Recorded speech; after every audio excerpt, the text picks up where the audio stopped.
Selamat siang, perkenalkan saya Suryanto Tandri dari kelas Informatika B 2018 dengan NIM 079. Di dalam proyek data mining ini, saya mengangkat judul tentang membangun sistem prediksi penjualan ban sepeda motor dengan metode least square berbasis website.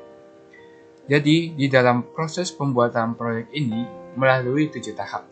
Yang pertama adalah membangun prototipe. Di dalam membangun prototipe yang pertama, saya membuat use case diagram. Di mana admin ini setelah melakukan proses login, itu dapat melakukan manajemen data, termasuk memanajemenkan data prediksi. Di dalam mengelola data prediksi ini, kita dapat melakukan penampilan data, penambahan data, pemprediksian data, dan juga penghapusan data. Kemudian yang kedua, saya juga membuat flowchart dari sistem. Yang pertama, setelah sistem ini berjalan dan menampilkan halaman landing page, maka Anda akan diminta untuk melakukan proses login. Dan jika proses login tersebut benar, maka Anda akan diarahkan ke halaman main menu, dan kemudian kita dapat memilih data prediksi atau data penjualan. Kemudian yang ketiga, ini saya juga membuat sekuensi diagram prediksi penjualan.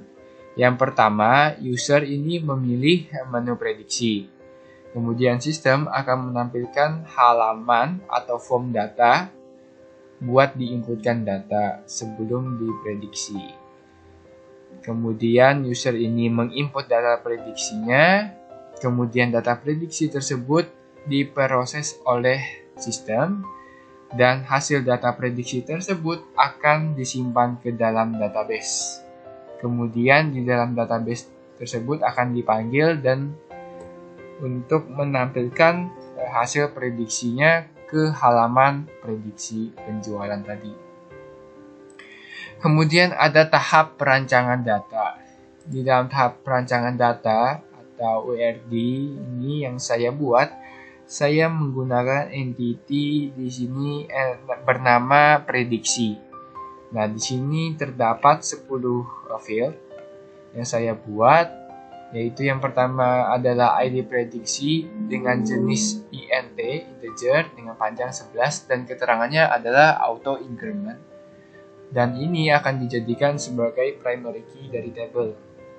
Kemudian ada field merek, field jumlah, field nilai, field periode, field tahun, field hasil, field MAE, field MAD, dan juga field analisis. Jadi semua nama table dan nama field yang ada di sini saya simpan ke dalam PHP MyAdmin di localhost di sini. Kemudian, tahapan yang ketiga adalah perancangan rumus. Di dalam tahapan perancangan rumus, ini saya menggunakan metode least square.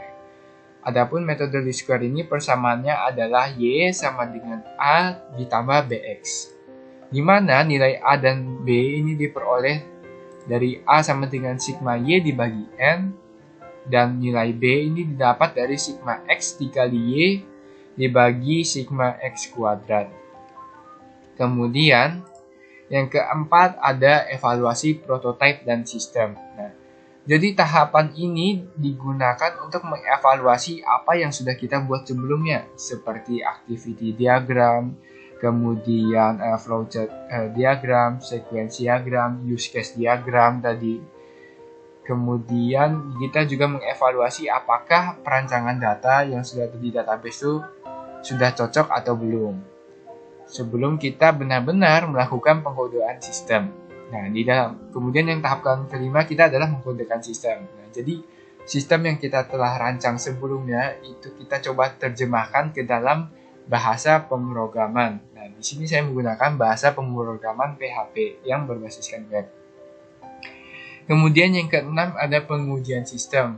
Nah, di sini saya menggunakan metode black box testing. Nah, tapi dalam black box testing ini juga ada lagi dua metode. Yang pertama adalah equivalence partitioning. Nah, ini digunakan untuk misalnya kita mengisi data prediksi penjualan kan tidak mungkin jika jumlah prediksi penjualan itu kita isi dalam bentuk huruf, sehingga harus diisi dalam bentuk angka. Kemudian yang kedua adalah boundary value analysis. Nah, di dalam prediksi penjualan ini kan tidak mungkin angka penjualan tersebut adalah minus, sehingga harus positif. Nah, kemudian yang ketujuh ada pemeliharaan. Pemeliharaan sistem ini saya lakukan itu misalnya dia terdapat kesalahan dalam kode program yang mengakibatkan sistem ini tidak berjalan sesuai harapan dan tidak semestinya. Misalnya seperti ada masalah kecil-kecil yang mungkin kita tidak ketahui.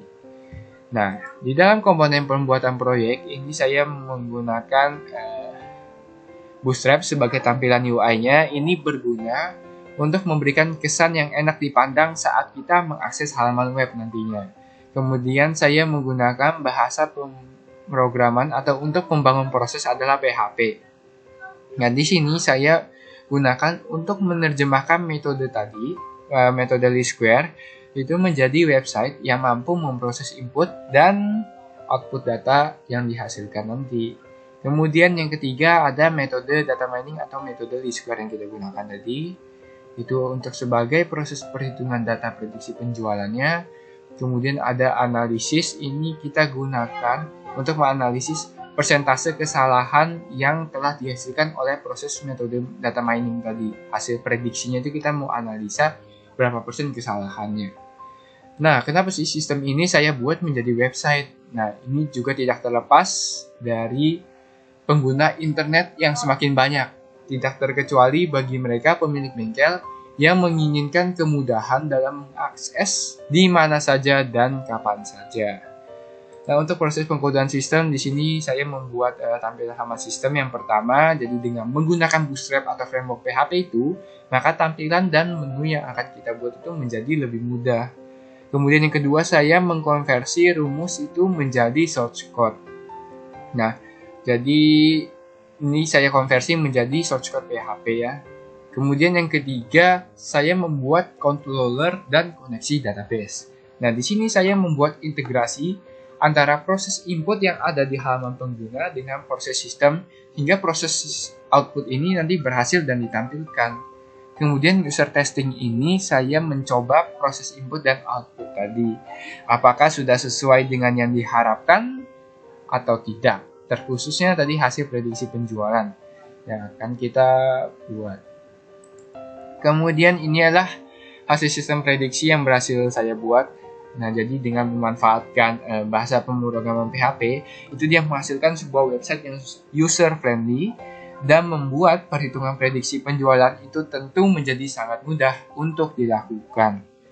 Oke, selanjutnya saya akan membahas sedikit tentang source code yang saya pakai dan saya gunakan. Jadi di sini untuk menampilkan form halaman prediksi penjualan itu adalah source code-nya seperti ini. Nah, di sini ada menampilkan tanggal, menampilkan jumlah datanya, kemudian menampilkan jumlah data yang ingin diprediksi. Nah, ini bisa kita lihat di halaman sobatban.com. Kita akses, kita login, passwordnya adalah admin123 dengan password juga admin123. Maaf.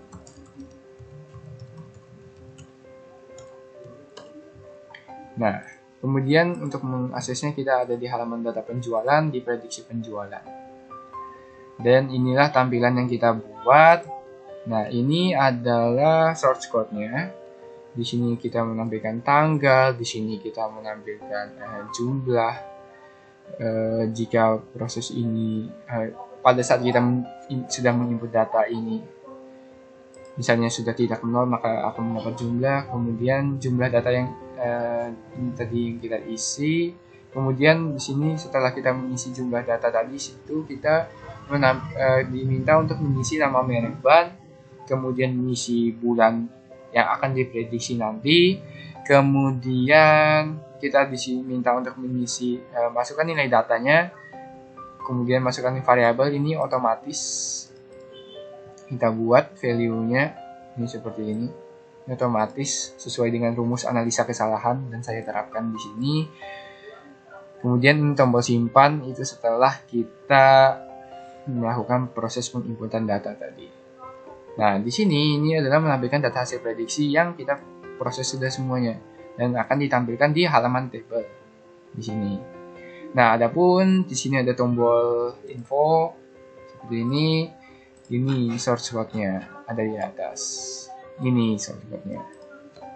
Jadi di sini hanya berisi tulisan untuk menjelaskan lebih detail terkait hasil prediksi yang ada di table tersebut. Nah, kemudian di sini ada folder controller. Nah, folder controller yang ini saya gunakan untuk menampilkan tampilan atau kita biasanya untuk mengatur halaman seperti kita mengatur prediksi. Di sini untuk menampilkan halaman prediksi. Kemudian ada function proses prediksi di sini. Ini di sini yang paling penting adalah saya mengimplementasikan tadi metode least square ke dalam source code ini. Seperti ini adalah prediksi nilainya. Sebelumnya ini ada perhitungan A-nya, ini perhitungan B-nya. Kemudian ini adalah perhitungan MAD. Kemudian ini adalah perhitungan MAE-nya dan ini adalah hasil analisa kesalahan tadi yang kita telah proses sebelumnya. Kemudian nanti ditambahkan ke dalam database setelah proses ini. Nah, kemudian ada juga function detail prediksi itu untuk menampilkan halaman tadi supaya kita dapat mengetahui lebih jelas terkait apa maksud dari table ini. Kemudian dilihat prediksi ini untuk menghapus prediksi yang telah kita lakukan sebelumnya. Nah, kemudian di sini ada folder model. Ini saya gunakan untuk proses CRUD-nya. Seperti function tambah prediksi, ini saya gunakan untuk menginput data yang telah diproses tadi ke dalam database. Kemudian ini show prediksi menampilkan semua hasil prediksi yang pernah saya lakukan. Dan di sini adalah function dari prediksi ini untuk menghapus data yang telah saya lakukan dan saya tidak menginginkannya lagi. Nah, oke, sekarang kita masuk ke dalam project yang sudah jadi. Jadi di sini ini adalah tampilannya. Jadi kita coba misalnya menginput jumlah data adalah 3. Kemudian ini ada masukan nilai data. Ini kita diminta untuk mengisi jumlah datanya 3 bulan sebelumnya. Tapi ini sebelumnya kita mengisi dulu nama merek bannya. Misalnya saya di sini mengisi Maxis. Kemudian periode bulan yang ingin saya prediksi adalah bulan Juni. Nah, misalnya pada bulan 3 bulan sebelumnya, misalnya pada bulan Maret nih ada penjualan 50. Kemudian pada bulan selanjutnya, bulan April ada 30. Kemudian pada bulan Mei ada 25. Nah, sedangkan di sini variabel data ini sudah saya buat sesuai analisa kesalahan dan ini otomatis dibuat berdasarkan jumlah data yang diprediksi. Misalnya dia 3 data, berarti dimulai dari -1, kemudian 0, 1. Kemudian setelah kita mengisi seperti ini, kita tekan tombol proses dan simpan. Nah, ada muncul notif successfully prediction. Berarti ini menandakan bahwa prediksi yang kita lakukan itu sudah berhasil.